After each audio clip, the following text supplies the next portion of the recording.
जय हिंद साथियों। मैं जैकब एकेडमी पर आपका स्वागत करता हूं। जैसा कि मित्र आप लोग जानते हैं कि प्रतिदिन हम लोग UP triple S C PET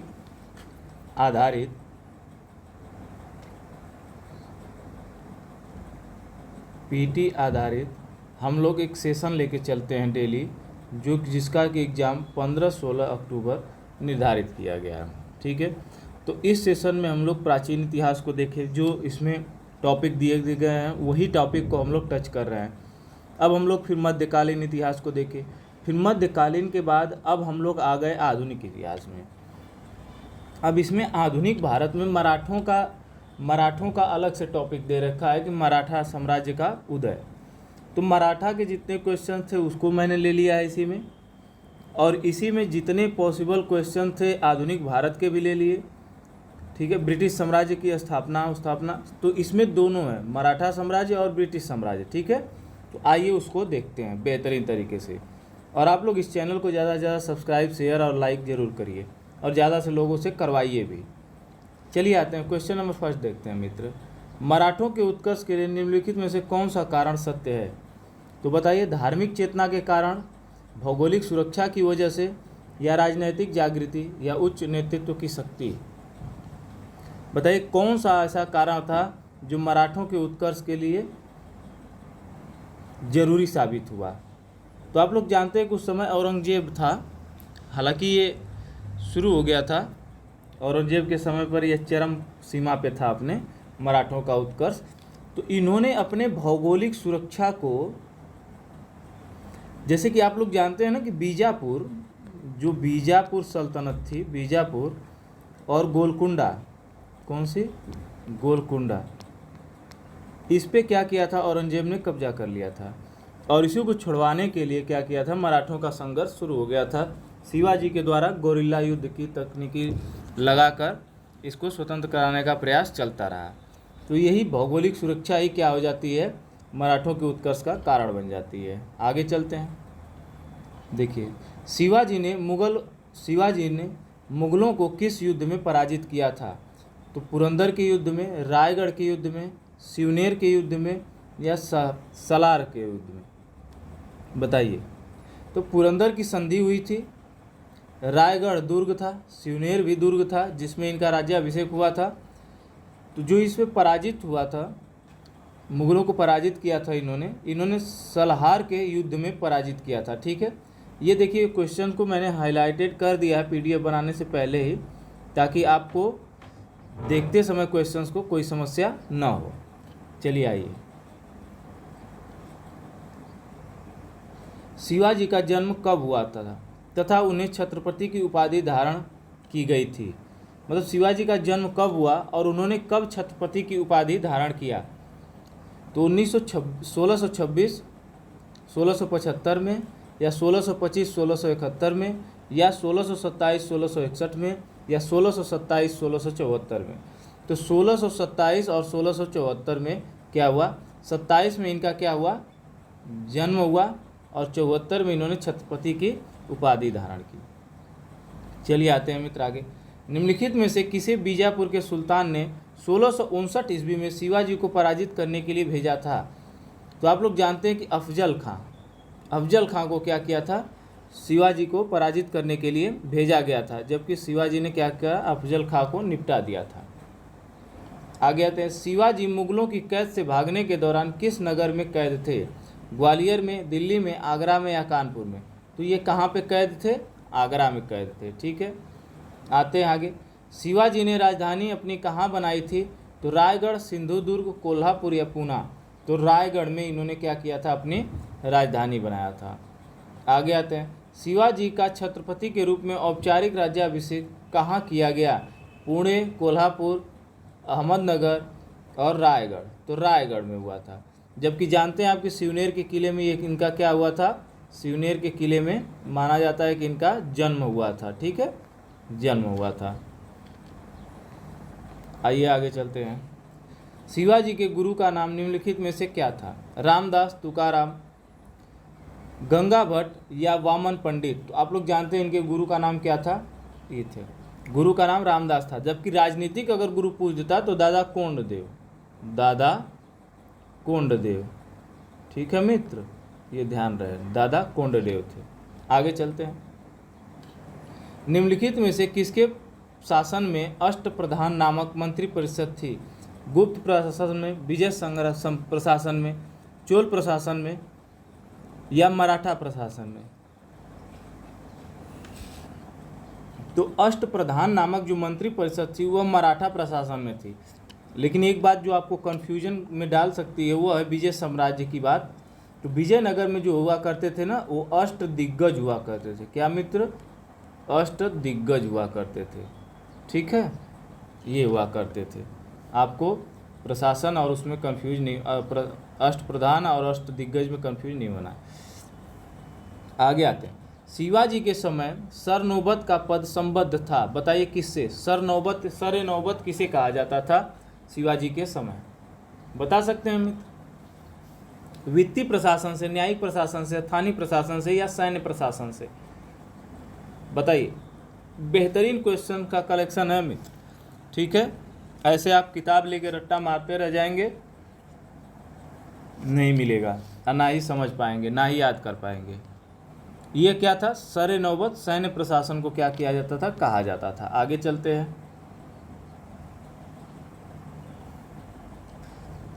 Shivaji के शासनकाल में विदेशी मामलों की देखरेख करने वाला मंत्री क्या कहलाता था? ये तो बहुत इंपॉर्टेंट हो जाते हैं सब की। इसमें कौन सा क्या कहा था? सरे नौबत क्या था? सुमंत किसे कहा जाता था? पेशवा कौन था? सचिव कौन था? अमात्य कौन था? तो ये सब पूछता है। चलिए आते हैं, चले आगे। तो इस क्वेश्चन का आंसर क्या हो जाएगा? सुमंत हो जाएगा। जो विदेशी मामलों की देखरेख करता था उसे सुमंत कहा जाता था। सचिव का काम था वहाँ की जो मंत्रिपरिषद रहती थी उसको देखना और उसके विचारों को समझना। पेशवा जो होते थे प्रधानमंत्री होते थे उस समय। अमात्य जो थे यह क्या करते थे? धार्मिक कर्मकांडों को देखते थे। अष्ट प्रधान मंत्रिपरिषद किसके राज्य प्रबंध में सहायता करती थी? तो शिवाजी के। अभी हमने पीछे पढ़ा। निम्न में से किसके शासनकाल से मराठा राजा दुर्बल तथा पेशवा वास्तविक शासक बन गया? तो बालाजी विश्वनाथ, बाजीराव प्रथम, बालाजी बाजीराव या माधवराव प्रथम? तो बालाजी बाजीराव, यही बालाजी बाजीराव हैं जो मस्तानी वाले हैं। क्या? मस्तानी वाले कि तेरी दीवानी हो गई, है ना? गाना सुने आप लोग ना? बालाजी बाजीराव के शासनकाल में क्या हुआ था? पेशवा वास्तविक शासक बना। आइए आगे चलते हैं। औरंगजेब की मृत्यु के समय मराठा नेतृत्व किसके हाथों में था? देखिए ये बार बार क्वेश्चन पूछता है, तो आप लोग राजा राम और ताराबाई में हमेशा कंफ्यूज होते हैं। अरे सॉरी, संभाजी और ताराबाई में हमेशा कंफ्यूज होते हैं। तो ये तीनों कंफ्यूजन वाले हैं, संभाजी, राजा राम और ताराबाई। ठीक है, तो उस समय 1707 ईस्वी में कौन था? 1707 ईस्वी में किसका शासन था मराठा पर? ताराबाई का था। इन्होंने शिवाजी द्वितीय नामक पुत्र को लेके शासन चला रही थी। सरंजामी प्रथा किससे संबंधित थी? मराठा भू राजस्व प्रथा से, तालुकदारी से, कुतुबशाही से, उपयुक्त में से कोई नहीं। तो मराठा भू राजस्व प्रथा से संबंधित थी। कौन? सरंजामी। ठीक है, आगे आते हैं मित्र। सुरक्षा के लिए मराठों के राजस्व अधिकारों को किस नाम से जाना जाता था? तो चौथ वसूला करते थे ये लोग। सरदेशमुखी भी था, अबवाब था, जमादानी था। बताइए इसमें से क्या था? तो चौथ था। ठीक है, जो सुरक्षा के लिए लिया जाता था वह चौथ था। सरदेशमुखी क्या लिया जाता था? कर लिया जाता था। मराठा काल में चौथ निम्नलिखित में से क्या था? तो कर था। ठीक है, लोगों की सुरक्षा के लिए चौथ लिया जाता था। जो भी राजा इनसे सुरक्षा मांगता था उससे चौथ वसूला जाता था। ठीक है, अब आगे आते हैं ब्रिटिश काल की। निम्नलिखित में से कौन मुगल सम्राट द्वारा नियुक्त बंगाल का अंतिम गवर्नर था? तो सरफराज खां, मुर्शिद कुली खां, सुजाउद्दीन मोहम्मद खां, अलीवर्दी खां। तो कौन था? मुर्शिद कुली खां क्या था? मुगल सम्राट के द्वारा नियुक्त किया जाने वाला अंतिम गवर्नर था। आगे आते हैं, निम्नलिखित में से कौन से युद्ध ने भारत में ब्रिटिश प्रभुत्व को प्रारंभ कर दिया? बक्सर का युद्ध, प्लासी का युद्ध, मैसूर की तीसरी लड़ाई, 1857 का स्वतंत्रता संग्राम। प्लासी का युद्ध 1757, बक्सर का युद्ध 1764। ठीक है मित्र, ये याद रहे। तो प्लासी के युद्ध में क्या हुआ था कि इन्होंने थोड़ा सा, ब्रिटिश ने जब हराया था प्लासी के युद्ध में सेनाओं को, जो यहाँ लखनऊ के नवाब थे उनको, तो क्या हुआ था कि प्लासी के युद्ध से इनकी थोड़ी सी प्रभुत्वता जो थोड़ी प्रारंभ हो गई थी, मतलब कि शासन करने का इनका ध्येय अब कठोर हो चुका था कि मतलब भारत पे अब शासन कर सकते हैं। लेकिन जैसे इस 1764 वाली जीत ब्रिटिश शासक को मिली, वैसे ही इन्होंने क्या किया, बंगाल पे पूरा अधिकार कर लिया और एक कठपुतली के तौर पर एक व्यक्ति को वहाँ का नवाब बना दिया गया, जो आगे चल के उसे भी हटा के स्वयं सत्ता बागडोर अपने हाथ में ले लेते हैं सब। भारतवर्ष में ब्रिटिश साम्राज्य का संस्थापक कौन था? Warren Hasting, Lord Amherst, Lord Robert Clive, Lord William Bentinck. ये बहुत इंपॉर्टेंट बन जाता है। तो लॉर्ड रॉबर्ट क्लाइव, ठीक है, यह प्रथम गवर्नर भी था। क्या? बंगाल का प्रथम गवर्नर। ठीक है मित्र, आगे आते हैं। निम्नलिखित में से किसे स्वर्ग से उत्पन्न सेनानायक कहा गया? तो लॉर्ड रॉबर्ट क्लाइव को इसलिए कहा गया क्योंकि इसने क्या किया था, ब्रिटिश सत्ता की स्थापना की थी भारत में। प्लासी के युद्ध का मैदान निम्नलिखित में से कहाँ स्थित है? तो पश्चिम बंगाल में है। प्लासी का युद्ध लड़ा गया था, देखिए मैंने बता ही दिया आपको, 1757 में। निम्न में से किस शासक ने अपनी राजधानी मुर्शिदाबाद से मुंगेर स्थानांतरित की थी? तो मीर कासिम था, जिसको क्या किया था, अंग्रेजों के द्वारा यह कठपुतली के तौर पर इसी को क्या किया गया था, अंग्रेजी हुकूमत के द्वारा बैठाया गया था, जिसको उठा के फेंक देते हैं सब, बाद में मुंह बना के घूमने लगता है। ठीक है, आगे चल के मार दिया जाता है। आगे चलते हैं। अंग्रेजी ईस्ट इंडिया कंपनी द्वारा लड़े गए निम्नलिखित युद्धों में से कौन सा सर्वाधिक निर्णायक युद्ध था? देखिए बात मैंने ऊपर कर लिया है। तो बक्सर का जो युद्ध लड़ा गया था 1764 में, इसमें क्या थी कि कई सेनाओं का समूह था, इसीलिए हर सेनाओं के, जैसे लखनऊ के नवाब हुए, आपका अवध के नवाब थे, आपका बिहार की रियासत थी, फिर वहाँ पे क्या बोलते हैं, आपका पश्चिम बंगाल भी था। इसलिए कई जगह के लोग राजाओं ने मिल के लड़ा था, लेकिन इसमें जीत नहीं पाए, तो अंग्रेज जीत गए, इसलिए यहाँ पे उनकी प्रभुत्वता और बढ़ गई। ठीक है, बक्सर के युद्ध में 1764। बक्सर के युद्ध के समय दिल्ली का शासक कौन था बताइए? तो शाह आलम द्वितीय था। कौन था मित्र? शाह आलम द्वितीय था। आगे आते हैं।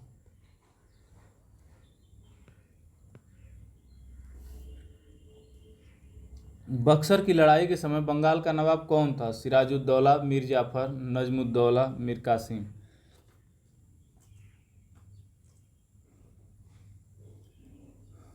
बताइए मित्र, कौन था? मीर जाफर था। बक्सर की लड़ाई के समय बंगाल का नवाब कौन था? तो मीर जाफर था। ठीक है, देखिए मीर जाफर भी एक था जो उनके साथ लड़ा था, बाद में सब चल के धोखेबाजी करते थे। निम्न में से जिस शासक ने ईस्ट इंडिया कंपनी को दीवानी प्रदान की थी वह था फर्रुखसियार, शाह आलम प्रथम, शाह आलम द्वितीय, शुजाउद्दौला।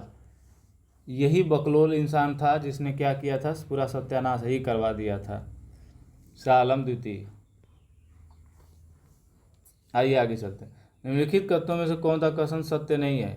अली मर्दन खां बंगाल में राजस्व किसी पद्धति प्रारंभ की। महाराजा रणजीत सिंह ने लाहौर में तोपों के निर्माण के लिए आधुनिक ढलाई के कारखाने स्थापित किए। ये बिल्कुल सत्य है। आमेर में सवाई जय सिंह ने यूक्लिड के रेखागणित के तत्वों का संस्कृत में अनुवाद किया। ये भी बिल्कुल सही। मैसूर में टीपू सुल्तान ने श्रृंगेरी मंदिर में देवी शारदा की मूर्ति के निर्माण के लिए धन दिया। ये भी बिल्कुल सही है। तो सही क्या नहीं है? तो अली मुर्शिद कुली खां या अली मर्दान खां क्या किया था, राजस्व किसी पद्धति प्रारंभ नहीं किया था बंगाल में। ठीक है, बंगाल में पहले से ही लोग खेती करते आते थे। सम्राट शाह आलम द्वितीय ने ईस्ट इंडिया कंपनी को बंगाल, बिहार तथा उड़ीसा की दीवानी प्रदान की थी। तो कब प्रदान की थी? तो 12 अगस्त 1765 में, बक्सर के युद्ध के ठीक बाद। डरपोक था। प्रयाग इलाहाबाद की संधि के बाद रॉबर्ट क्लाइव ने मुर्शिदाबाद का उप दीवान किसे नियुक्त किया? तो बताइए, रॉबर्ट क्लाइव ने किसे नियुक्त किया? तो मोहम्मद रजा खान को। मोहम्मद रजा खान को। आगे आते हैं, ये अंग्रेज किसी के नहीं थे मित्र। 1765 ईस्वी में दीवानी प्रदान किए जाने के बाद ब्रिटिश सबसे पहले निम्नलिखित में से किस पर्वतीय जनजाति के संपर्क में आए थे? तो गारो, खासी, कुकी, टिप्परा। तो खासी जनजाति के संपर्क में सर्वप्रथम आए थे, जो कि कहाँ की है? मेघालय की।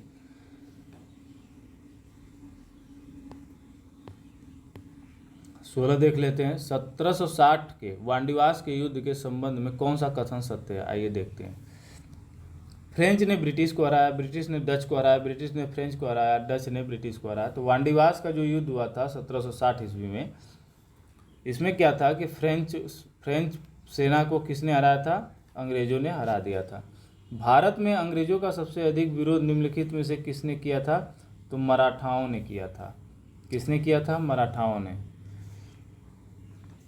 निम्नलिखित में से कौन सा युग्म सही सुमेलित है? बक्सर का युद्ध, मीर जाफर के विरुद्ध क्लाइव। नहीं, ये गलत है। वांडीवास का युद्ध, फ्रांसीसी विरुद्ध ईस्ट इंडिया कंपनी। हाँ, ये सही है। चिलियांवाला का युद्ध, डलहौजी के विरुद्ध मराठे। ये भी गलत है। खुर्दा का युद्ध, निजाम विरुद्ध ईस्ट इंडिया कंपनी। ये भी गलत है। तो कौन सा सही है? तो वांडीवास का युद्ध फ्रांसीसी और ईस्ट इंडिया कंपनी अर्थात अंग्रेजों के मध्य हुआ था। आगे चलते हैं। निम्नलिखित में से कौन सा स्थान रणजीत सिंह के राज्य में सम्मिलित था? दिल्ली, काबुल, मकराना, श्रीनगर। तो कौन सा शामिल था? श्रीनगर शामिल था। ठीक है।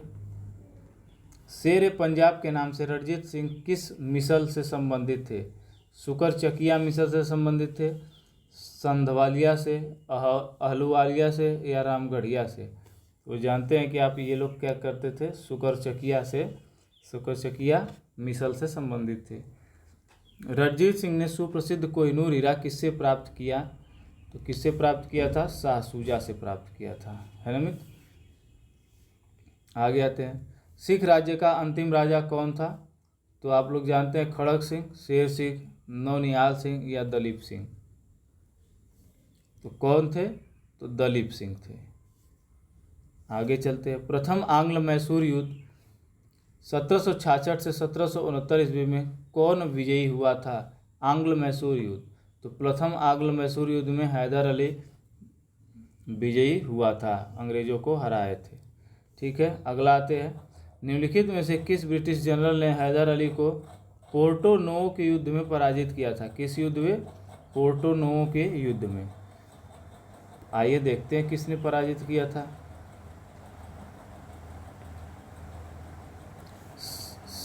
Captain Popham, sir Eyre Coote, Hector Munro, general Goddard. तो आयरकूट ने क्या किया था? इनको पोर्ट नोवो के युद्ध में क्या किया था? हराया था। किसको? हैदर अली। तो टीपू सुल्तान ने अपनी राजधानी निम्नलिखित में से कहाँ बनाई थी? तो श्रीरंगपट्टनम। आप जानते हैं कि उन्होंने राजधानी बनाई थी। निम्नलिखित में से किस भारतीय शासक ने विदेशों में आधुनिक पद्धति से दूतावास स्थापित किए? तो टीपू सुल्तान ने ही ऐसा किया था। ठीक है। आगे चलते हैं। टीपू सुल्तान ने ब्रिटिश सेना को 1780 ईस्वी में कहाँ हराया था? इन्होंने भी हराया था। तो हैदराबाद में, कोल्लीपुर में, निजामाबाद में, या सेरिंगपट्टनम में? तो कहाँ पे हराए थे? कोल्लीपुर में। ठीक है मित्र। आइए आगे आते हैं। अंग्रेजों ने श्रीरंगपट्टनम की संधि किसके साथ की थी? तो टीपू सुल्तान के साथ हुई थी। श्रीरंगपट्टनम की संधि हुई थी। ठीक है। किस वर्ष टीपू सुल्तान अंग्रेजों के साथ युद्ध में मारे गए थे? तो 1799 ईस्वी में मारे गए थे। आगे आते हैं। निम्नलिखित में से कौन सा युग्म सही सुमेलित है? प्रथम आंग्ल मैसूर युद्ध, हैदर अली पराजित हुए थे। नहीं, बिल्कुल गलत है। हैदर अली इसमें जीते थे। द्वितीय आंग्ल मैसूर युद्ध, हैदर अली ने अंग्रेजों को पराजित किया था। नहीं, गलत है। इसमें क्या हुआ था कि इनकी हार हुई थी, जिसमें इनकी मृत्यु भी कर दी गई थी। तृतीय आंग्ल मैसूर युद्ध, टीपू सुल्तान युद्ध जीता और अपना भूभाग अंग्रेजों को नहीं दिया। नहीं, गलत है। ये तृतीय आंग्ल मैसूर युद्ध में ही क्या हुआ था इनका, तृतीय आंग्ल में, उधर क्या कर रहा हूँ, तृतीय आंग्ल मैसूर युद्ध में टीपू सुल्तान ने क्या किया था, भाग लिया था अपने पिता के साथ। और इसी में क्या किया था, पिता के साथ नहीं, अकेले भाग लिया था, जो कि पल्लीवल वाले युद्ध में भाग लिया था तृतीय आंग्ल मैसूर में, जिसमें इसको क्या हुई, विजय प्राप्त हुई। तो क्या करा, जीता और अपना भूभाग अंग्रेजों को नहीं दिया। नहीं, गलत है। इसी पे श्रीरंगपट्टनम की संधि छूटी थी, आपको याद होना चाहिए। श्रीरंगपट्टनम की संधि इसी पे हुई थी। ठीक है मित्र, अगला आते हैं चतुर्थ आंग्ल मैसूर युद्ध, टीपू पराजित किया गया और युद्ध के मध्य दिवंगत हो गया। बिल्कुल ये सत्य है, बिल्कुल ये सत्य है। चतुर्थ आंग्ल मैसूर युद्ध में क्या हुआ था, टीपू सुल्तान मारे गए थे और इसी में पराजित हुए थे। आगे आते हैं, निम्नलिखित में से कहाँ बेगम समरू ने एक अति प्रसिद्ध चर्च का निर्माण करवाया था। माउंट आबू में, नैनीताल में, सरधाना में, कानपुर में। तो सरधना में क्या किया था, बेगम समरू ने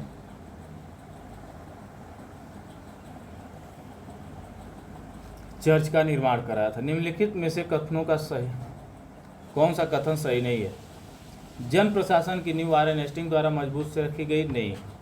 जिस पर ऊपरी संरचना कॉर्नवालिस ने की थी, ऐसा नहीं है। ईस्ट इंडिया कंपनी में असैनिक और सैनिक सुधार करने का श्रेय क्लाइव को जाता है। बताइए सही है मित्र, बताइए आप सही है या नहीं सही है। क्या मित्र, सही नहीं है। ठीक है, आगे देखते हैं। लॉर्ड विलियम बेंटिंक सबसे बड़े ब्रिटिश शासकों में से एक था, क्योंकि उसने भारत में ब्रिटिश साम्राज्य को संग्रहित किया था। ये बिल्कुल सत्य है, यह बिल्कुल देखिए हाईलाइटेड भी है, तो यह बिल्कुल क्या होता है, सत्य हो जाता है। लॉर्ड डलहौजी ने हड़प नीति के आधार पर ब्रिटिश साम्राज्य में समृद्ध क्षेत्र जोड़े, नहीं ये गलत है, ये तो किसी आते हैं। वर्ष 1784 में कलकत्ता में एशियाटिक सोसाइटी की स्थापना के समय बंगाल का गवर्नर जनरल कौन था, तो लॉर्ड वारेन हेस्टिंग था। ठीक है,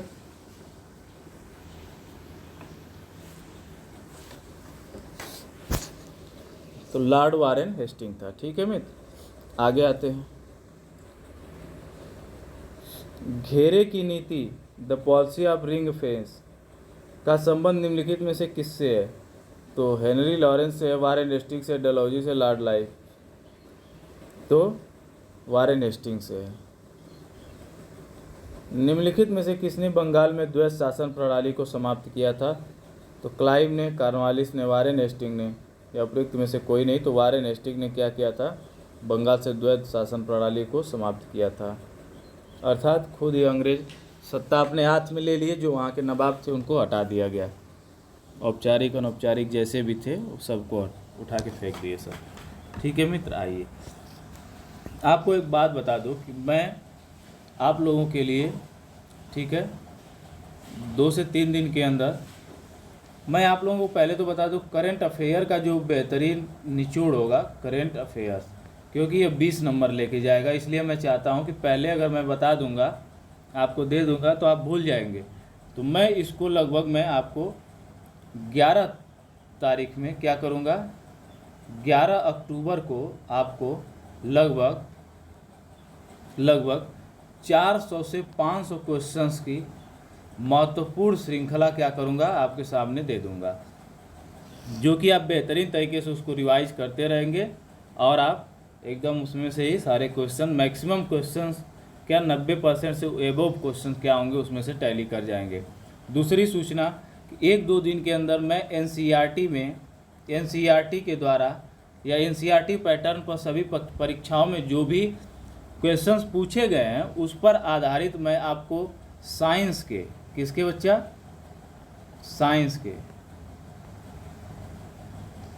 साइंस के क्या करवाएंगे, क्वेश्चंस को मैं करवा दूंगा, जो भी इम्पोर्टेंट रहेंगे, जो भी 200-300 होंगे मैं आपको दे दूंगा, ताकि 5 नंबर, ये भी 5 नंबर आपका क्या हो जाए, मजबूत हो जाए। चलिए आगे चलिए।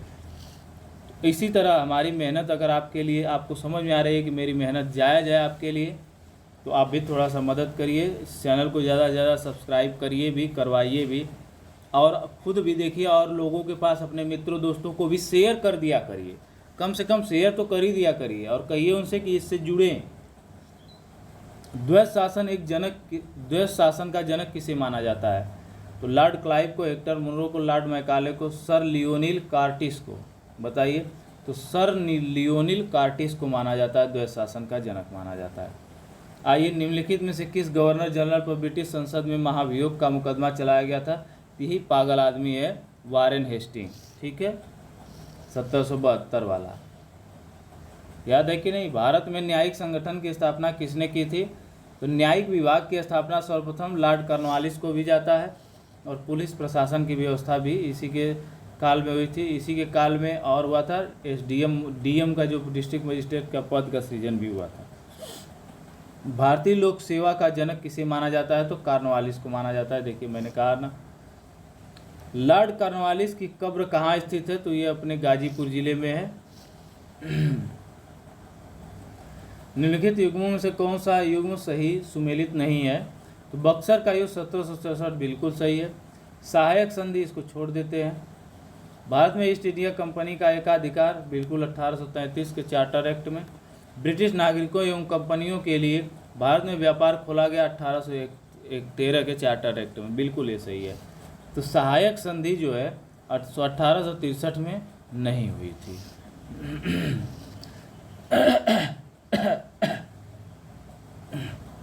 आइए मित्र, आगे देखते हैं। जब नेपोलियन की शक्ति के सामने यूरोप में साम्राज्य धराशायी हो रहे थे, तो नीचे लिखे गवर्नर जनरलों में से किस एक ने भारत में ब्रिटिश पताका फहराए रखा? तो किसने फहराए रखा था, बता दीजिए आप। तो लॉर्ड वेलेस्ली ने फहराए रखा था। आगे चलते हैं अगले क्वेश्चन पे। निम्नलिखित में से कौन अवध का ब्रिटिश रेजिडेंट था जब अवध का ब्रिटिश साम्राज्य भारत में विलय हुआ? तो James Outram, W.H. Sleeman, Bishop R Heber या जनरल लो? तो कौन था? जेम्स आउट्रम था। आगे चलते हैं। भारत में प्रथम रेलवे लाइन बम्बई से थाने के मध्य किस ब्रिटिश गवर्नर के समय बिछाई गई? तो लॉर्ड डलहौजी के समय बिछाई गई, और यह कब बिछाई गई थी? तो 1852 ईस्वी में शायद। ठीक है मित्र, आइए आगे चलते। भारत में प्रथम रेल लाइन का निर्माण किन नगरों के मध्य हुआ था? तो मुंबई और ठाणे के मध्य हुआ था, जैसा कि ऊपर हमने चर्चा किया। किस कंपनी ने सर्वप्रथम भारत में रेल यात्रा प्रारंभ की? तो ग्रेट इंडिया पेनिनसुला रेलवे। ठीक है, ग्रेट इंडियन पेनिनसुला रेलवे। ठीक है, याद रहे। आगे चलते हैं। ब्रिटिश भारतीय राज्य क्षेत्र का अंतिम प्रमुख विस्तार हुआ था किसके समय में? लॉर्ड डफरिन के समय में हुआ था। ठीक है, डफरिन के समय में क्या हुआ था? इनका विस्तार हुआ। विधवा पुनर्विवाह अधिनियम किसके शासन में क्रियान्वित किया गया था? तो लॉर्ड डलहौजी के, लॉर्ड कैनिंग के, सर हेनरी हार्डिंग के या लॉर्ड लॉरेंस के? तो आप लोग जानते हैं कि विधवा पुनर्विवाह हुआ, सती प्रथा का अंत हुआ, किसके समय में हुआ था? तो आप लोग बता सकते हैं किसके समय में? बच्चा साथी बताइए किसके समय में हुआ था? तो लॉर्ड कैनिंग के समय में हुआ था। 1 नवंबर 1858 को महारानी विक्टोरिया का घोषणा पत्र इलाहाबाद में पढ़कर सुनाया गया। किसने सुनाया था? तो किसने सुनाया था? लॉर्ड कैनिंग ने सुनाया था। ठीक है। महारानी विक्टोरिया को भारत की सम्राज्ञी नियुक्त किया गया था। कब नियुक्त किया गया था? 1877 में, 1885 में, 1876 में या 1858 में? तो 1877 में। 1858 में कंपनी का एकाधिकार समाप्त हो गया था। क्या हुआ था? कंपनी का एकाधिकार समाप्त करके सीधे सत्ता ब्रिटिश क्राउन के हाथ में चली गई थी। ठीक है मित्र। निम्नलिखित में से किस गवर्नर जनरल ने भारत में दास प्रथा को समाप्त किया? तो दास प्रथा को समाप्त करने वाला काम किसने किया था? लॉर्ड एलनबरो ने। ठीक है। आंग्ल नेपाल युद्ध निम्नलिखित में से किसके शासनकाल में हुआ था? तो Lord Cornwallis, Lord Hasting, Lord Wellesley या वारेन हेस्टिंग, बताइए। तो लॉर्ड हेस्टिंग के समय हुआ था। ठीक है मित्र, आगे आते हैं। सुगौली की संधि किस वर्ष हुई थी? तो 1800 में, 1803 में, 1805 में, 1815 में हुई थी। कब हुई थी? 1815 में। आगे आते हैं। निम्नलिखित में से कौन सा युद्ध सुमेलित नहीं है? हेक्टर मुनरो बक्सर का युद्ध, लॉर्ड हेस्टिंग आंग्ल नेपाल युद्ध, लॉर्ड वेलेजी चतुर्थ आंग्ल मैसूर युद्ध, लॉर्ड कॉर्नवालिस तृतीय आंग्ल मराठा युद्ध। यह सुमेलित नहीं है। तृतीय आंग्ल मराठा युद्ध के समय क्या थे? लॉर्ड कॉर्नवालिस नहीं थे, हेस्टिंग शायद था। क्या तृतीय आंग्ल मराठा युद्ध से संबंधित कौन था? Sir John Shore, Lord Wellesley, Lord Cornwallis, Lord Hasting. लीजिए, अच्छा आ भी गया, लॉर्ड हेस्टिंग थे। पता नहीं क्यों लॉर्ड लगा देते हैं सब इन सबों को। लॉर्ड नहीं थे, लतखोर थे। आइए बच्चा देखते हैं, किस गवर्नर जनरल ने कुशासन के आधार पर मैसूर राज्य के प्रशासन को अपने हाथों में ले लिया था? बताइए, मैसूर राज्य के प्रशासन को अपने हाथों में ले लिया था कुशासन के आधार पर।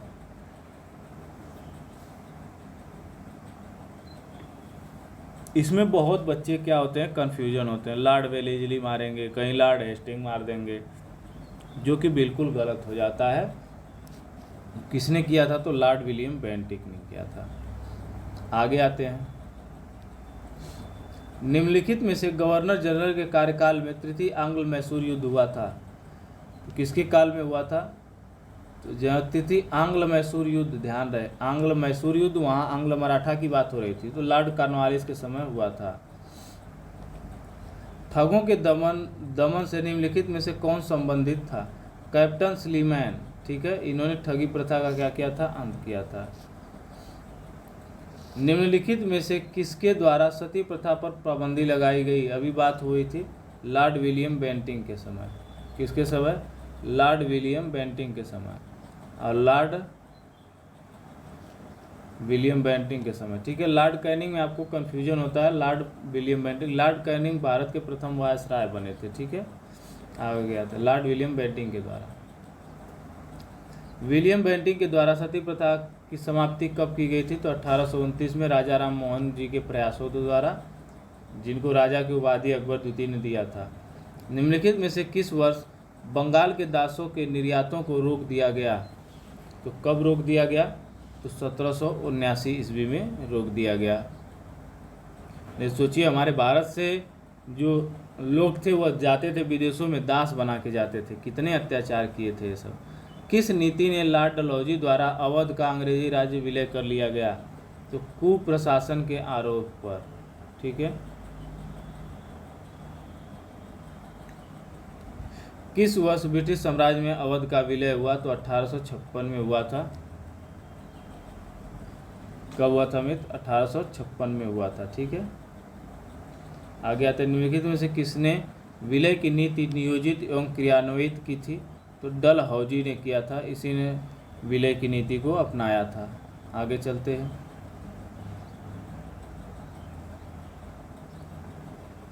सर्वप्रथम किसने बंगाल में इस्तमरारी बंदोबस्त लागू किया था? इस्तमरारी बंदोबस्त जो था वो लॉर्ड कॉर्नवालिस ने लागू किया था। यह क्वेश्चन इंपॉर्टेंट हो जाता है। आगे आते हैं। गवर्नर जनरल ने भारत में वर्ष 1793 में अस्थायी भू राजस्व राज व्यवस्था को स्थापित की। तो बताइए इसमें किसने किया था? तो भू राजस्व, अस्थायी भू राजस्व व्यवस्था को स्थापित करने का श्रेय किसे जाता है? Lord John Shore, Clive, Cornwallis, Warren Hasting को। तो कॉर्नवालिस को जाता है। ठीक है,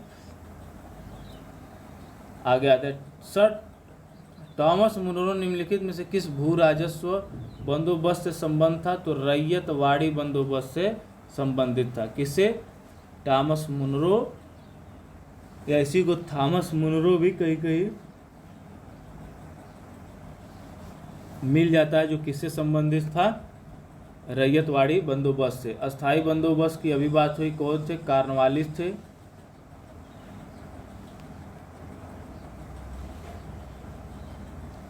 और महालवाड़ी बंदोबस्त के कौन थे? आगे आएगा इसलिए मैं नहीं बताऊंगा इसको। आइए, कैप्टन रीड। अंग्रेजों ने रैयतवाड़ी बंदोबस्त का सर्वप्रथम कहाँ लागू किया था? तो Bengal presidency, Madras presidency, Bombay presidency या मद्रास और बम्बई प्रेसिडेंसी? तो मद्रास और बम्बई प्रेसिडेंसी दोनों में लागू किया गया था। असम में सर्वप्रथम चाय कंपनी की स्थापना किस वर्ष हुई थी? 1835 में, 1837 में, 1841 में या 1839 में? तो 1839 में चाय कंपनी की सर्वप्रथम स्थापना हुई थी। निम्नलिखित में से कौन दादा भाई नौरोजी के धन निष्कासन सिद्धांत में विश्वास नहीं रखता था? तो कौन नहीं रखता था? तो Bal Gangadhar Tilak, R C Dutt, M G Ranade, sir Syed Ahmad Khan. तो सर सैयद अहमद खां को इनके धन निष्कासन के सिद्धांत पर विश्वास नहीं था। Poverty and un British rule India नामक पुस्तक किसने लिखी थी? तो दादा भाई नौरोजी ने लिखी थी, यह भी पता है आपको। आगे चलते हैं। भारत में सिंचाई व्यवस्था का अग्रदूत किसे माना जाता है? Sir Arthur Cotton, Colonel Baird Smith, Lieutenant Blane या कर्नल रॉबर्ट स्मिथ? तो सर आर्थर कॉटन को। किसको? सर आर्थर कॉटन को माना जाता है। निम्न युग्मों में से कौन सा एक सुमेलित है? लॉर्ड कॉर्नवालिस अस्थायी बंदोबस्त, ये तो बिल्कुल सही है। लॉर्ड कॉर्नवालिस ने ही अस्थायी बंदोबस्त चलवाया था। लॉर्ड वेलेस्ली चतुराई पूर्ण निष्क्रियता, नहीं ऐसा नहीं था।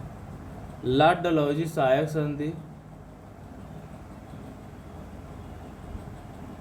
लॉर्ड कैनिंग भारतीय राष्ट्रीय कांग्रेस की स्थापना, नहीं। लॉर्ड कैनिंग भारतीय राष्ट्रीय कांग्रेस की स्थापना नहीं हुई थी।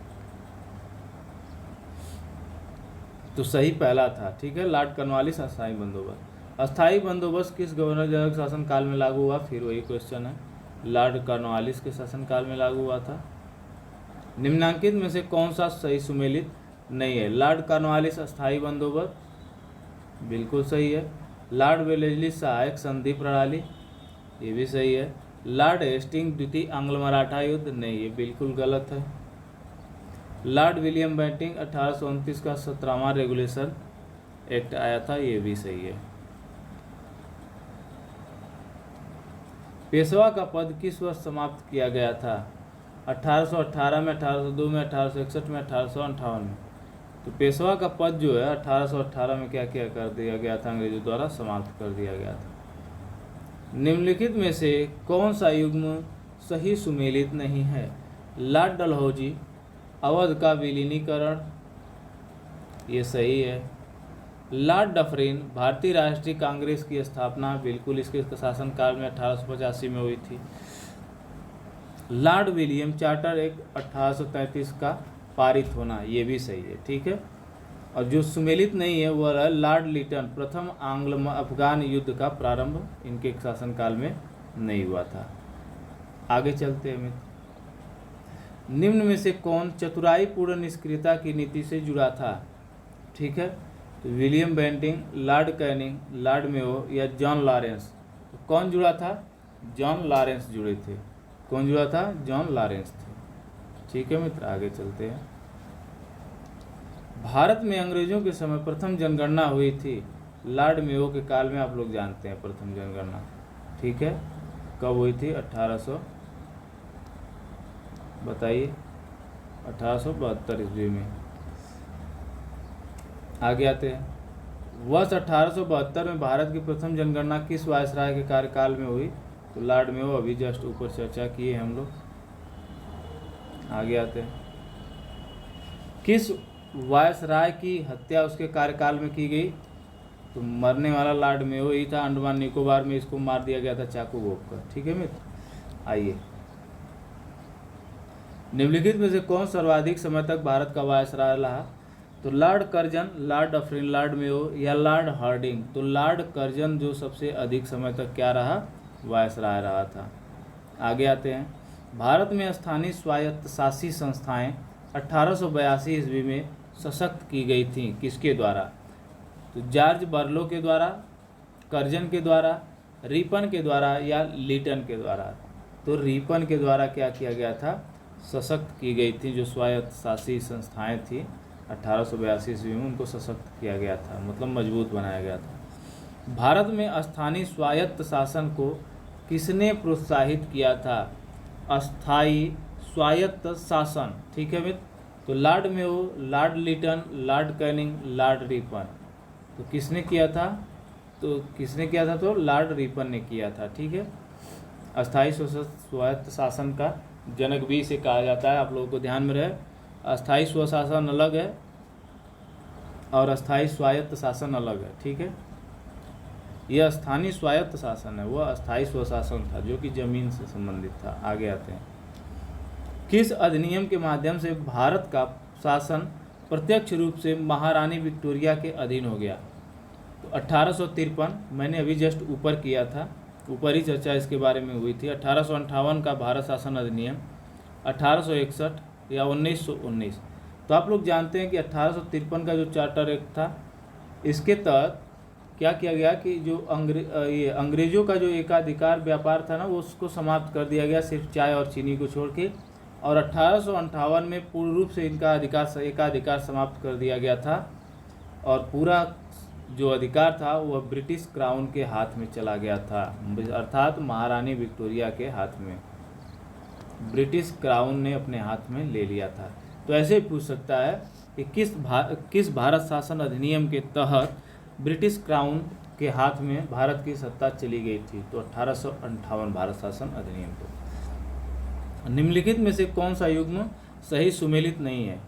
तो स्थानीय स्वशासन लॉर्ड लिटन, जबकि स्थानीय स्वशासन की, जैसे कि अब अभी जस्ट मैंने बात किया है कि इसके कौन थे स्थानीय स्वशासन के, तो लॉर्ड कॉर्नवालिस थे। लॉर्ड कॉर्नवालिस को स्थानीय स्वशासन का जनक कहा जाता है। ठीक है, आगे आते हैं। सहायक संधि लॉर्ड वेलेस्ली, बिल्कुल सही। राज्य अपहरण नीति लॉर्ड डलहौजी, ये भी सही। अस्थाई बंदोबस्त लॉर्ड कॉर्नवालिस। ठीक है, और अस्थाई स्वशासन लॉर्ड रिपन है। लॉर्ड रिपन था ना, अभी बात हुई थी, इसका जो है लॉर्ड रिपन है। देखिए ये सब बहुत कन्फ्यूजन वाले हैं ना, तो इसको ध्यान से पढ़िए। स्थानीय स्वशासन लॉर्ड रिपन, सहायक संधि लॉर्ड वेलेस्ली, राज्य अपहरण नीति या राज्य हड़प नीति का सिद्धांत, या इसी को डॉक्ट्रिन ऑफ लैप्स का सिद्धांत भी कहते हैं, लॉर्ड डलहौजी। और अस्थाई बंदोबस्त लॉर्ड कॉर्नवालिस। स्थानीय स्वशासन, अस्थाई बंदोबस्त दोनों अलग हैं। तो स्थानीय स्वशासन कौन थे? लॉर्ड रिपन थे, लॉर्ड रिपन। ठीक है, भारतीय पुरातत्व सर्वेक्षण की स्थापना किसके काल में हुई थी? वारेन हेस्टिंग के, लॉर्ड वेलेस्ली के, लॉर्ड विलियम बेंटिंग के, या लॉर्ड कर्जन के? बताइए। भारतीय पुरातत्व सर्वेक्षण की स्थापना लॉर्ड कर्जन के समय हुई थी, जो कि जानते हैं इसी के तहत जो हड़प्पा की खुदाई स्थल का कार्य प्रारंभ हुआ था। प्राचीन स्मारक संरक्षण एक्ट किस गवर्नर जनरल के कार्यकाल में पारित हुआ था? देखिए अगेन महत्वपूर्ण क्वेश्चन है, तो ये भी लॉर्ड कर्जन के समय ही क्या हुआ था? पारित हुआ था। भारत में कर्जन के शासन की तुलना औरंगजेब के से किसने की थी? तो बीजी तिलक ने, जी के गोखले, गोपाल कृष्ण गोखले, या दादा भाई नौरोजी, या एनी बेसेंट? तो आप लोग जानते हैं कि एजी गोखले ने की थी। आगे आते हैं,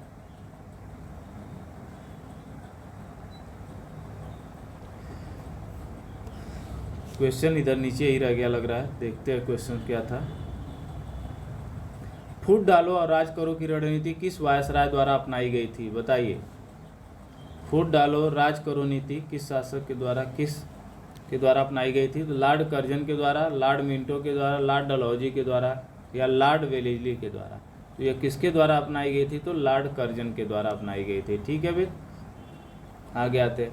निम्नलिखित में से किस गवर्नर जनरल ने सबसे पहले पृथक निर्वाचक मंडल प्रणाली को अपनाया था? तो आप लोग जानते हैं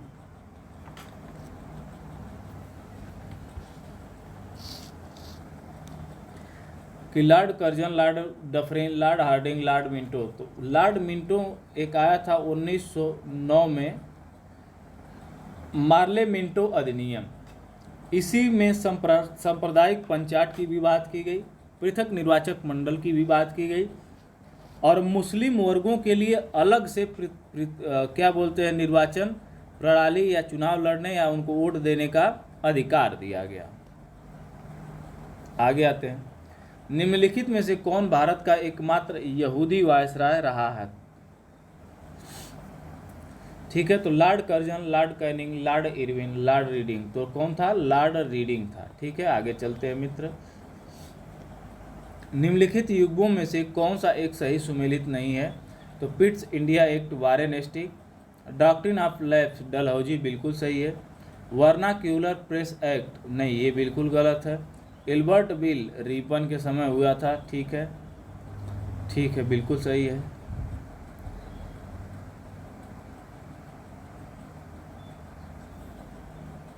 तो इसमें कौन सा नहीं सुमेलित है? तो यह सही सुमेलित नहीं, वर्नाक्यूलर प्रेस एक्ट, ये शायद लॉर्ड डफरिन था। ब्रिटिश भारत की राजधानी का कलकत्ता से दिल्ली स्थानांतरण किसके काल में हुआ था?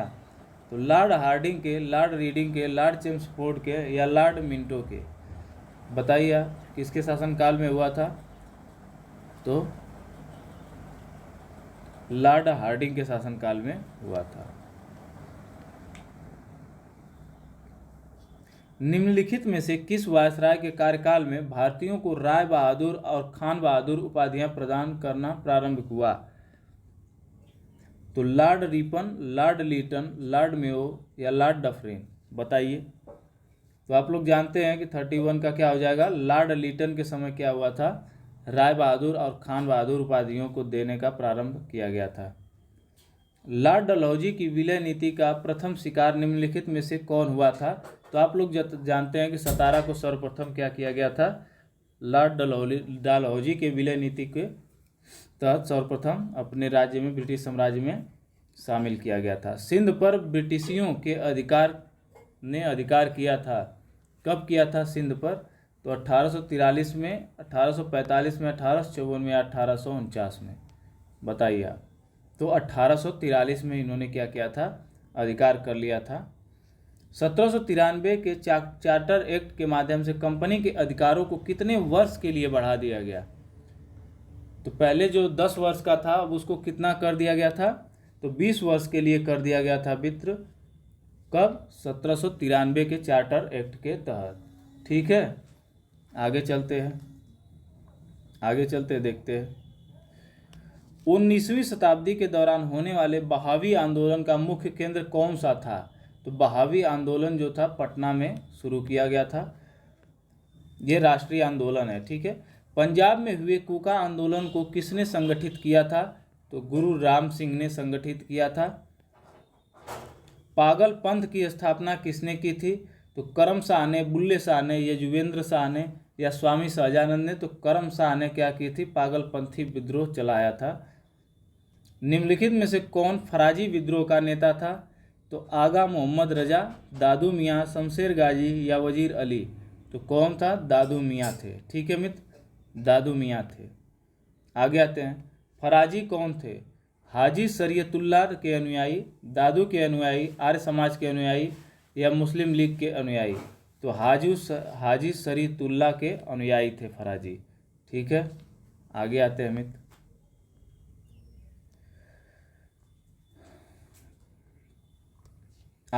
वेलू थम्पी ने अंग्रेजों के विरुद्ध आंदोलन का नेतृत्व किया था। कहाँ पे किया गया था इनके द्वारा? तो केरल में, महाराष्ट्र में, तेलंगाना में या मैसूर में? तो केरल में किया गया था। कहाँ पे किया गया था? केरल में किया गया था। किसके द्वारा? वेलू थम्पी के द्वारा। रामोसी विद्रोह सही रूप से किस भौगोलिक क्षेत्र में हुआ था? तो रामोसी विद्रोह किस क्षेत्र में हुआ था? पूर्वी घाट में, उत्तरी भारत में, पूर्वी भारत में या पश्चिमी घाट में? तो आप लोग जानते हैं इसका जो सही आंसर होगा वो पश्चिमी घाट में हुआ था। ठीक है, आगे आते हैं। मानव बलि प्रथा का निषेध करने के कारण अंग्रेजों के विरुद्ध विद्रोह करने वाली जनजाति निम्नलिखित में से कौन थी? तो कुकी जनजाति, खोंड जनजाति, गडकरी या उरांव जनजाति? तो वह खोंड जनजाति थी जो मानव बलि प्रथा पर रोक करने पर विरोध कर रही थी अंग्रेजों का। आगे आते हैं, छोटा नागपुर क्षेत्र के कोल विद्रोह 1831 से 32 का नेतृत्व किसने किया था? आइए देखते हैं ऑप्शंस पहले। तो बुद्धू भगत, सुरगा, सिगराय या जतरा भगत। तो यह किसने किया था? तो बुद्धू भगत ने किया था। आगे आते हैं, वेल्लोर का विद्रोह किस गवर्नर जनरल के समय हुआ था? तो लॉर्ड वेलेस्ली, मिंटो, कॉर्नवालिस या जॉर्ज बार्लो। तो जॉर्ज बार्लो के समय हुआ था कौन सा? बेल्लूर मठ का विद्रोह। आगे आते हैं, छोटा नागपुर जनजाति विद्रोह कब हुआ था? तो 1820 में, 1889 में, 1858 या 1859 में, या 1807 से 1808 में। तो यह 1820 ईस्वी में हुआ था। आगे आते हैं, संथाल विद्रोह का नेतृत्व किसने किया था? जयपाल सिंह ने, मास्टर तारा सिंह ने, शिबू सोरेन ने, सिद्धू एवं कान्हू ने। तो किसने किया था? तो सिद्धू एवं कान्हू ने किया था संथाल विद्रोह का शुरुआत। निम्नलिखित में से कौन सी घटना महाराष्ट्र में घटित हुई थी?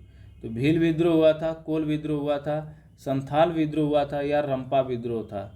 बताइए आप लोग। तो भील विद्रोह हुआ था, वहाँ के स्थानीय जनजातियों के द्वारा यह विद्रोह चलाया गया था। मेवाड़, बांगड़ और पास के क्षेत्रों के भीलों में सामाजिक सुधार के लिए लसोड़िया आंदोलन का सूत्रपात किसके द्वारा किया गया था? तो लसोड़िया आंदोलन, देखिए कौन सा? लसोड़िया आंदोलन किसके द्वारा किया गया था? तो गोविंद गिरी के द्वारा किया गया था। आगे आते हैं, झारखंड में होने वाला उलूगुलन विद्रोह किससे जुड़ा था? उलूगुलन विद्रोह किससे जुड़ा था? तो संथाल, कच्छ नागा, कोल या बिरसा मुंडा? बताइए।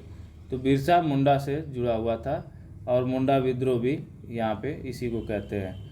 किस आदिवासी नेता को जगत पिता या धरती आबा कहा जाता है? तो जिजिरिया भगत को, कान्हू सन्याल को, रूप नायक को या बिरसा मुंडा को? तो आप लोग जानते हैं बिरसा मुंडा को कहा जाता है। मुंडाओं ने विद्रोह किया था, तो जानते हैं 1895 में किया था ना, ये 1885, 1898 या 1890 या 1895? 1895 में हुआ था। चलिए आगे चलते हैं, जनजाति लोगों के संबंध में आदिवासी शब्द का प्रयोग किया गया था।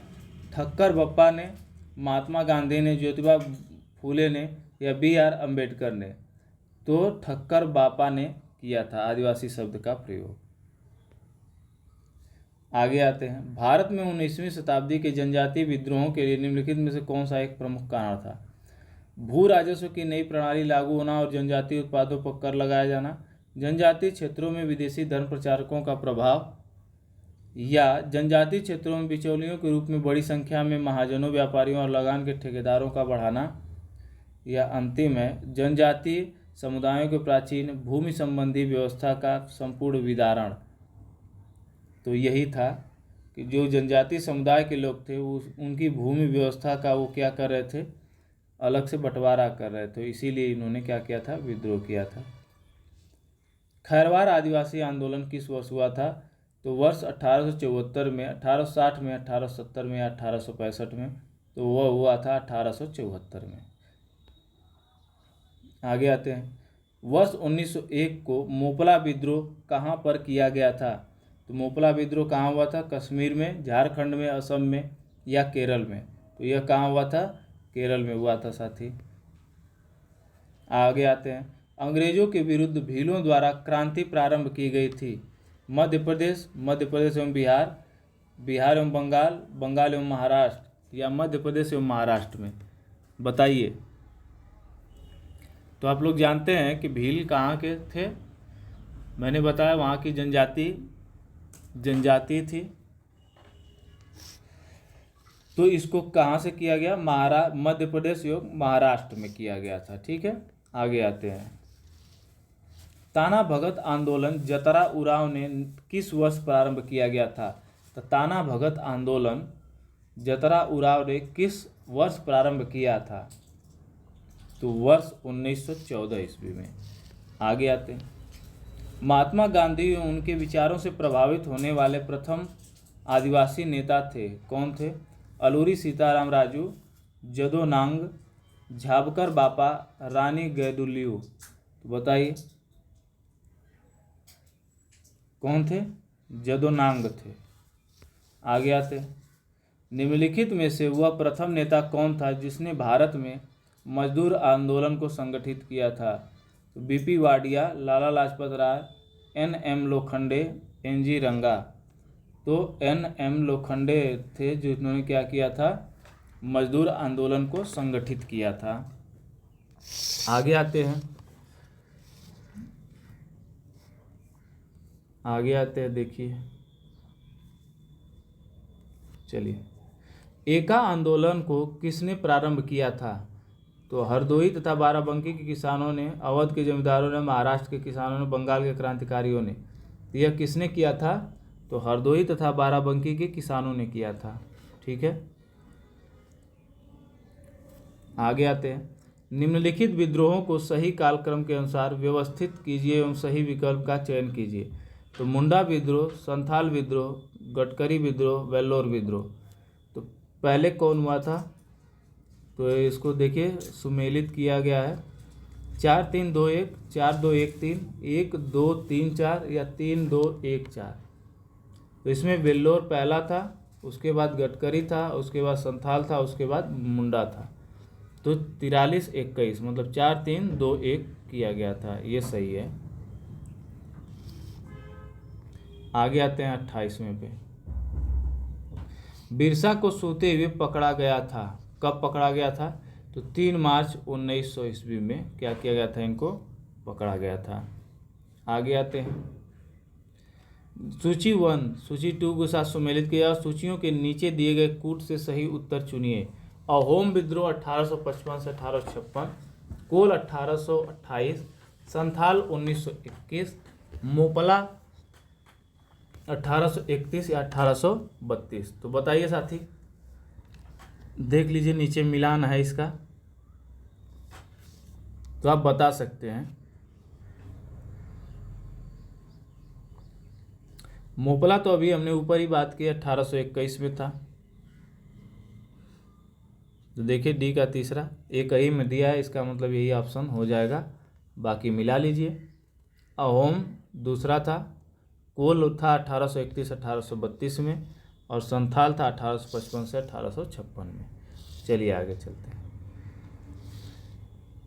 निम्नलिखित युग्मों में से कौन सा सही सुमेलित नहीं है? मुंडा बिरसा, संथाल कानू, अहोम गोमधर कुंवर, नायक ताना भगत। नहीं, नायक ने ताना भगत का नेतृत्व नहीं किया था, तो यह क्या हो जाएगा? गलत है, इसलिए सुमेलित नहीं है, तो यही सही है। भील विद्रोह के किस नेता ने 1857 की क्रांति में भाग लिया था? तो हिरिया और सेवाराम, भागोजी और काजल सिंह, हिरिया और राम सिंह, मोतीलाल तेजवाट और हिरिया। तो किसने भाग लिया था? तो भागोजी और काजल सिंह ने। चलिए आगे आते हैं। आज बेहतरीन क्वेश्चंस का कलेक्शन है और लगभग 150 से ऊपर क्वेश्चन है। 1857 के विद्रोह के पश्चात बंगाल में कौन सा विद्रोह हुआ था? तो सन्यासी विद्रोह, संथाल विद्रोह, पाबना विद्रोह या नील विद्रोह। तो नील विद्रोह हुआ था। ठीक है। नील कृषकों की दुर्दशा पर लिखी गई पुस्तक नील दर्पण 1860 के लेखक कौन थे? तो बंकिम चंद्र चटर्जी थे, दीनबंधु मित्र थे, शरद चंद्र चटर्जी थे या रविन्द्रनाथ ठाकुर थे। तो दीनबंधु मित्र थे। ठीक है, दीनबंधु मित्र जो थे नील दर्पण पुस्तक को लिखे थे। आगे आते हैं। आनंद मठ उपन्यास के अंतर्गत वंदे मातरम गीत के रचयिता कौन थे? तो रामधारी सिंह दिनकर, रविन्द्र टैगोर, सरोजिनी नायडू या बंकिम चंद्र चटर्जी। तो कौन थे? तो बंकिम चंद्र चटर्जी थे। ठीक है, आगे आते हैं। निम्नलिखित में से किसने अपनी कृतियों द्वारा सन्यासी विद्रोह को ख्याति प्रदान की थी? दीनबंधु मित्र ने, बंकिम चंद्र चटर्जी ने, हरिश्चंद्र ने या शिरीष कुमार घोष ने। बताइए किसने किया था? तो बंकिम चंद्र चटर्जी ने किया था। आइए, 34वीं बंगाल इन्फेंट्री के सिपाही मंगल पांडे ने किस स्थान पर विद्रोह किया था? तो आप लोग जानते हैं यह बैरकपुर छावनी में हुआ था। ठीक है, कहाँ पे हुआ था? बैरकपुर छावनी में। आइए आगे आते हैं। 1857 के विद्रोह के दौरान बहादुर शाह ने किसे साहब ए आलम बहादुर का खिताब दिया था? तो बख्त खां को। किसको? बख्त खां को।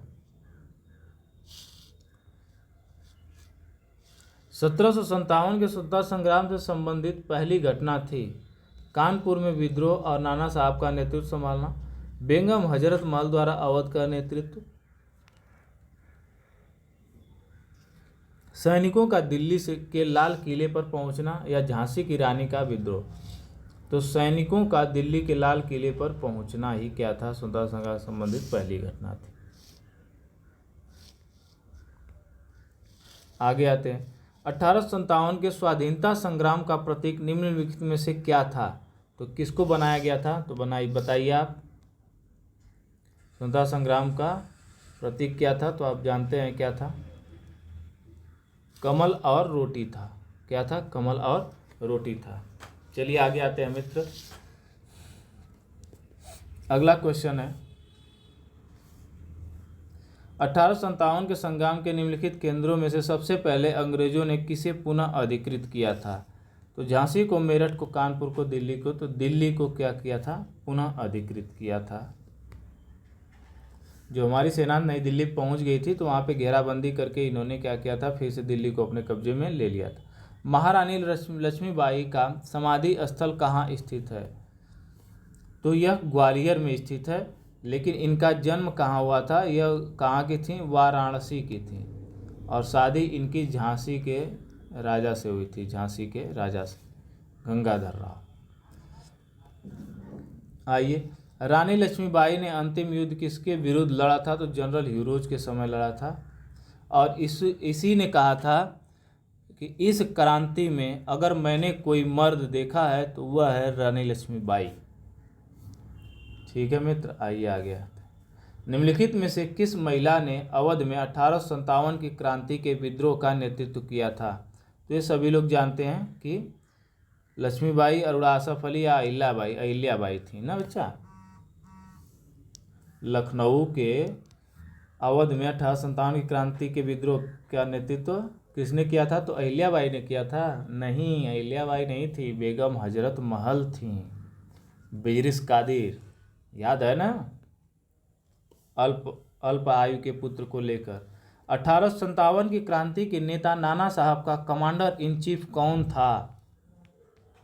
तो नाना साहब का जो कमांडर इन चीफ थे वो थे तात्या टोपे थे। आइए, 1857 निम्नलिखित क्रांतिकारियों में से किसका वास्तविक नाम रामचंद्र पांडुरंग था। तो यह किसका था, तात्या टोपे जी का ही था, रामचंद्र पांडुरंग। 1857 की क्रांति में अंग्रेजों व जोधपुर की संयुक्त सेना को किसने पराजित किया था।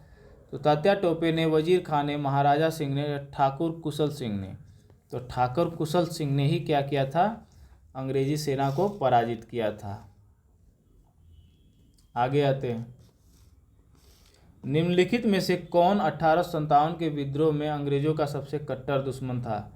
मौलवी अहमदुल्ला शाह, मौलवी इमदादुल्ला शाह, मौलाना फजले खैराबादी या नवाब लियाकत अली।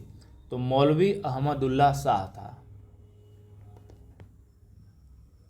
आगे आते हैं। 1857 के विद्रोह को किस उर्दू शायर ने देखा था। तो मीर तकी मीर ने, अकबर इलाहाबादी ने, या इकबाल ने, या मिर्ज़ा गालिब ने। तो मिर्ज़ा गालिब ने ही देखा था। ये क्या थे कि बहादुर शाह जो अंतिम मुगल सम्राट था, इसी के शासनकाल में ये थे। तो मिर्ज़ा गालिब इसके शासनकाल में भी थे। तो अंग्रेज़ों ने जब इन लोगों का पीछा किया था, ये लोग जाके कब्र में छुपे थे। 1857 के स्वतंत्रता संग्राम में किसने भाग नहीं लिया था। तो भगत सिंह ने भाग नहीं लिया था। ये तो बहुत पीछे की बात है ना। भारत में शिक्षित मध्य वर्ग ने 1857 के विद्रोह का विरोध किया, 1857 के विद्रोह का समर्थन किया, 1857 के विद्रोह तटस्थता बनाए रखी, देशी शासकों के विरुद्ध युद्ध किया। तो यही कारण था जो 1857 का जो क्रांति थी वह सफल नहीं हो पाई थी। जो शिक्षित वर्ग के लोग थे, इन्होंने 1857 की क्रांति से तटस्थता बना लिए थे। ठीक है, मतलब किनारा कर लिए थे। निम्नलिखित में से कौन सा एक क्षेत्र 1857 विद्रोह से प्रभावित नहीं था। तो चित्तौड़ नहीं प्रभावित था। 1857 के विद्रोह के समय भारत का गवर्नर जनरल कौन था। लॉर्ड हेस्टिंग था, लॉर्ड कैनिंग था, या लॉर्ड एमहर्स्ट था, या लॉर्ड ऑकलैंड था? बताइए मित्र, तो कौन था? लॉर्ड कैनिंग था। निम्नलिखित में से किसने 1857 के विद्रोह के दौरान इलाहाबाद को आपातकालीन मुख्यालय बनाया था? बताइए किसने बनाया था? तो लॉर्ड कैनिंग ने बनाया था इलाहाबाद को आपातकालीन मुख्यालय। 1857 के विद्रोह के समय ब्रिटिश प्रधानमंत्री कौन था? तो पामरस्टन, चर्चिल, इटली या ग्लैडस्टोन? तो 1857 के समय ब्रिटिश का जो प्रधानमंत्री था, ये बहुत बार पूछा गया है, पामरस्टन था। कौन था? पामरस्टन। आगे आते हैं। भारतीय भाषा में 1857 के विप्लव के कारणों पर लिखने वाला प्रथम भारतीय कौन था? तो प्रथम भारतीय कौन था? तो आइए देखते हैं कौन थे भाई प्रथम भारतीय। सर सैयद अहमद खान, वीडी सावरकर, बंकिम चंद्र चटर्जी या डॉक्टर राजेंद्र प्रसाद? तो सर सैयद अहमद खान थे। आगे क्वेश्चन देखते हैं कि 1857 के विद्रोह की असफलता का मुख्य कारण क्या था? तो हिंदू मुस्लिम एकता की कमी, सामान्य योजना और केंद्रीय संगठन की कमी, इसके प्रभाव का सीमित क्षेत्र, जमींदारों की सहभागिता का अभाव। तो आप लोग जानते हैं कि यह इसलिए असफल रहा क्योंकि इसका कोई कायदे से संगठन नहीं बन पाया, या इसका कोई केंद्र नहीं बन पाया, या व्यवस्थित योजना नहीं बन पाई। 1857 की क्रांति के संदर्भ में निम्नलिखित में से कौन सी एक अवधारणा सही है? भारतीय इतिहासकारों ने इस भारतीय विद्रोह के रूप में वर्णित किया। ब्रिटिश इतिहासकारों ने इसे स्वाधीनता संग्राम कहा। इसने भारत में ईस्ट इंडिया कंपनी की शासन प्रणाली को मृत प्राय बना दिया। यह क्रांति भारत में प्रशासनिक तंत्र को सुधारने हेतु की गई थी। ये सही है कि इसने भारत में ईस्ट इंडिया कंपनी की शासन प्रणाली को मृत प्राय बना दिया था, क्योंकि ईस्ट इंडिया कंपनी के ही हाथ में क्या था? भारत की सत्ता की बागडोर थी। 1858 का जो चार्टर एक्ट अधिनियम आया था, उसमें ब्रिटिश क्राउन के पास शक्ति चली गई थी। आगे आते हैं। 1857 के विद्रोह के किस आयोग का गठन सेना के पुनर्गठन से संबंधित है? पब्लिक सर्विस आयोग, हंटर आयोग, साइमन कमीशन? तो पील आयोग जो बना था वह सेना के पुनर्गठन से संबंधित आयोग था। आगे आते हैं मित्र। 1857 में भारत का गवर्नर जनरल कौन था? तो लॉर्ड कैनिंग था, लॉर्ड कॉर्नवालिस था, लॉर्ड डलहौजी या लॉर्ड विलियम बेंटिंग? तो Lord William Bentinck, Lord Dalhousie या लॉर्ड कॉर्नवालिस? बताइए कौन था? तो लॉर्ड कैनिंग था। ठीक है मित्र, कौन था? लॉर्ड कैनिंग था। आइए आगे चलते हैं। 1857 के विद्रोह का तत्कालिक मुख्य कारण क्या था? धार्मिक, आर्थिक, सामाजिक या राजनीतिक? तो धार्मिक कारण था। जो चर्बी से लगे कारतूस राइफल में थे उनको खींचने से मुंह से मना कर दिया था। 1857 के विद्रोह का आरंभ कहाँ से शुरू हुआ? तो मेरठ से शुरू हुआ था। कहाँ से मित्र? मेरठ से शुरू हुआ था। आगे चलते हैं। दिल्ली में प्रतीक रूप विद्रोहियों के नेता बादशाह बहादुर शाह जफर थे, परंतु वास्तविक नियंत्रण एवं सैनिक समिति किसके हाथों में थी? इस समिति का प्रमुख कौन था? तो जनरल बख्त खां था। कौन थे? जनरल बख्त खां थे। आगे आते हैं मित्र, फटाफट देख लेते हैं। निम्नलिखित व्यक्तियों में से किसे भारतीय जागृति का जनक माना जाता है? तो बताइए, विवेकानंद को, राजा राम मोहन राय को, या हाँ सर नहीं आ पाएंगे, नहीं घर पे हैं। जी ठीक।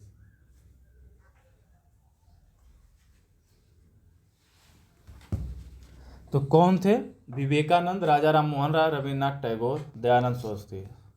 सॉरी साथी, थोड़ा सा एक कॉल आ गया था इसलिए थोड़ी देर रुकना पड़ गया, तो इंतज़ार करने के लिए आपका धन्यवाद। तो राजा राम मोहन राय थे। निम्नलिखित में से किसे भारतीय पुनर्जागरण का पिता कहा जाता है? तो राजा राम मोहन राय को कहा जाता है पुनर्जागरण का अग्रदूत, पुनर्जागरण का पिता, या नव भारत का निर्माता, इन्हीं को कहा जाता है। ठीक है बच्चा, आगे आते हैं। राजा राम मोहन राय द्वारा स्थापित प्रथम संस्था थी तो ब्रह्म समाज, ब्रह्म सभा, आत्मीय सभा या तत्वबोधनी सभा? तो आप जानते हैं कि जो ब्रह्म समाज की स्थापना से पहले क्या था कि इन्होंने आत्मीय सभा का गठन किया था। ठीक है, यह 1825 के आसपास, शायद 1825 या 1815, एग्जैक्ट डेट मुझे याद नहीं है। ठीक है, लेकिन उससे पहले ही हुई थी। आगे आते हैं, राजा राम मोहन राय द्वारा ब्रह्म समाज की स्थापना किस वर्ष की गई थी? तो ये तो आप लोग जानते हैं कि ब्रह्म समाज की स्थापना 1828 में की गई थी। भारतीय ब्रह्म समाज के संस्थापक निम्नलिखित में से कौन थे? तो केशव चंद्र सेन थे। ठीक है मित्र, केशव चंद्र सेन थे। ब्रह्म समाज सिद्धांत किस पर आधारित था? नास्तिकवाद, अद्वैतवाद, बहुदेववाद या एकेश्वरवाद पर? तो एक ईश्वर में विश्वास रखने वाला था।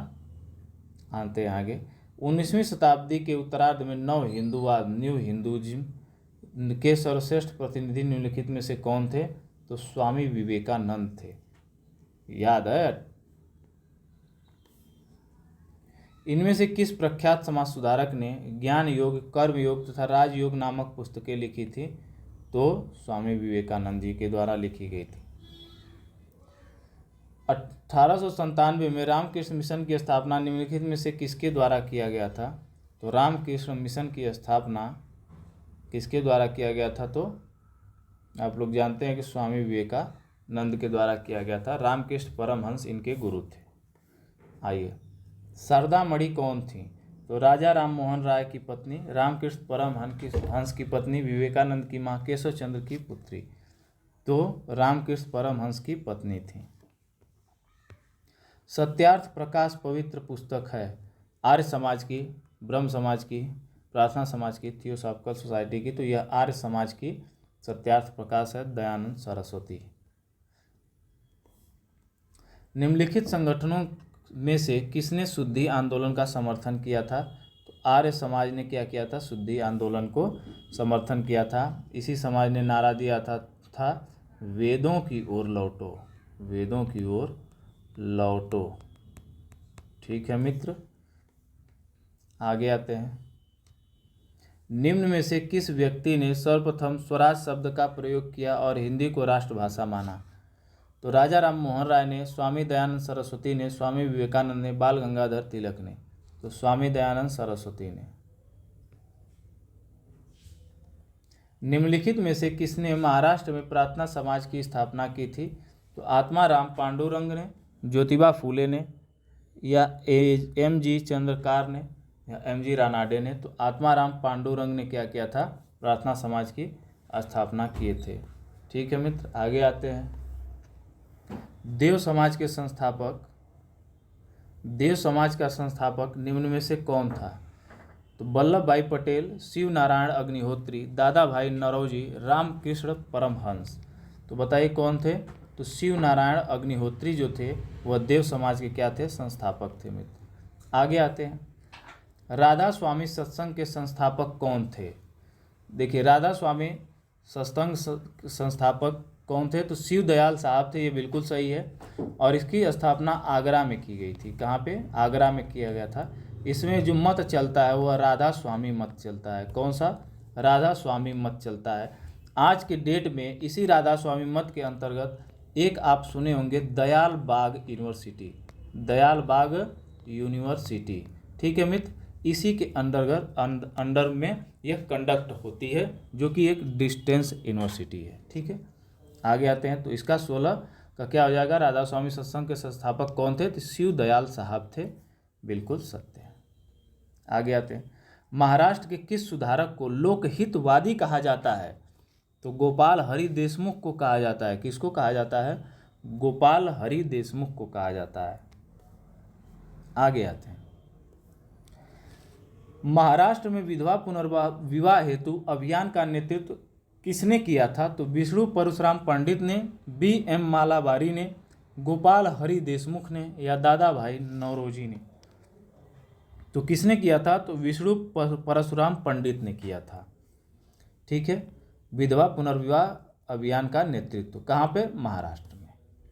19वीं सदी के महानतम पारसी समाज सुधारक कौन थे? सर जमशेद जी, सर रुस्तम बहराम जी, नवल जी टाटा, या बहराम जी एम मालाबारी। तो बहराम जी एम मालाबारी थे, जो कि क्या थे? पारसी समाज सुधारक थे। आगे आते हैं, निम्नलिखित में से किसने प्रमुख रूप से विधवा पुनर्विवाह के लिए संघर्ष किया और उसे कानूनी रूप से वैध बनाने में सफलता प्राप्त की? बताइए किसने यह किया था? एनी बेसेंट ने, एम.जी. रानाडे ने, राजा राम मोहन राय ने, ईश्वर चंद्र विद्यासागर ने। तो किसने किया था? ईश्वर चंद्र विद्यासागर ने किया था। आगे आते हैं, निम्नलिखित में से किसने 1872 में नेटिव मैरिज एक्ट को पारित कराने में महत्वपूर्ण भूमिका निभाई थी? तो देवेंद्र नाथ टैगोर, ईश्वर चंद्र विद्यासागर, श्याम चंद्र दास और केशव चंद्र सेन। तो इसमें कौन थे? यह केशव चंद्र सेन थे जो नेटिव मैरिज एक्ट 1872 को पारित करवाया था। शारदा एक्ट संबंधित था, बहुत ही महत्वपूर्ण क्वेश्चन है, यह इंपॉर्टेंट हो जाता है। तो बाल विवाह का प्रतिबंध से, अंतरजातीय विवाह पर प्रतिबंध से, विधवा विवाह पर प्रतिबंध से या जनजातीय विवाह पर प्रतिबंध से? तो बाल विवाह पर प्रतिबंध से यह संबंधित था। निम्नलिखित में से किस समाज सुधारक ने 1826 के जूरी अधिनियम का घोर विरोध किया था? जूरी नहीं है, ये ज्यूरी है। क्या मित्र? ज्यूरी। ठीक है, जो जजों का समूह बैठता है उसे ज्यूरी कहते हैं। तो ईश्वर चंद्र विद्यासागर ने, राजा राम मोहन राय ने, राजनारायण बसु ने, महादेव गोविंद रानाडे ने। तो राजा राम मोहन राय ने इस 1826 के ज्यूरी अधिनियम का विरोध किया था। सर्वेंट्स ऑफ इंडिया सोसाइटी की स्थापना किसने की थी? ध्यान दीजिए, सर्वेंट्स ऑफ इंडिया सोसाइटी की स्थापना किसने की थी? तो गोपाल कृष्ण गोखले ने की थी, लाला लाजपत राय ने की थी, ईश्वर चंद्र विद्यासागर ने या दादा भाई नौरोजी ने। तो किसने किया था? तो गोपाल कृष्ण गोखले ने किया था। आगे आते हैं, बहुजन समाज का संस्थापक किसे माना जाता है? तो श्री नारायण गुरु, मुकुंद राव पाटिल, B.R. शिंदे, डॉक्टर भीमराव अंबेडकर। बताइए, तो किसको कहा जाता है? मुकुंद राव पाटिल को कहा जाता है। आगे आते हैं, किसने कहा कि यदि भगवान अस्पृश्यता को सहन करते हैं तो मैं उन्हें कभी भगवान नहीं मानूंगा? तो यह किसने कहा था? बताइए। B.R. अंबेडकर ने, बाल गंगाधर तिलक ने, लाला लाजपत राय ने, महात्मा गांधी ने। तो किसने कहा था यह सब? तो बाल गंगाधर तिलक ने। इनके बारे में एक बार और कुछ बातें बता देता हूँ। गीता रहस्य, क्या मित्र? गीता रहस्य इनकी एक पुस्तक है। दूसरी बात, केसरी एवं मराठा नामक क्या किए थे? ये पत्रिका लिखते थे। ठीक है, मराठा जो थी इंग्लिश थी, केसरी जो थी मराठी में थी, यह ध्यान रहे, ठीक विपरीत है। आइए, निम्नलिखित में से कौन सा सुमेलित नहीं है? तो ए पांडुरंग, आत्मारंग पांडुरंग प्रार्थना समाज बिल्कुल करेक्ट है। दयानंद सरस्वती आर्य समाज बिल्कुल सही है। राजा राम मोहन राय आदि ब्रह्म समाज नहीं, यह आदि ब्रह्म समाज नहीं, सिर्फ ब्रह्म समाज होता तो चल जाता। विवेकानंद रामकृष्ण मिशन की स्थापना 1897 ईस्वी में किए थे। तो विवेकानंद रामकृष्ण परमहंस बिल्कुल सही हैं। तो राजा राम मोहन राय यहाँ पे गलत हो जाएंगे क्योंकि इसमें दे रखा है आदि ब्रह्म समाज की स्थापना, ये नहीं किए थे। ठीक है, आगे चलते। निम्नलिखित समाज सुधारकों में से कौन संस्कृत भाषा में प्रवीणता के लिए जाना जाता है? दयानंद सरस्वती, ईश्वर चंद्र विद्यासागर, राजा राम मोहन राय। उपयुक्त सभी, तो बिल्कुल सभी लोग जाने जाते हैं। ठीक है, आगे आते हैं। भारत में नारी आंदोलन किसकी प्रेरणा से प्रारंभ हुआ था? नारी आंदोलन पद्माबाई रानाडे, एनी बेसेंट, सरोजिनी नायडू, ज्योतिबा फूले। तो किसके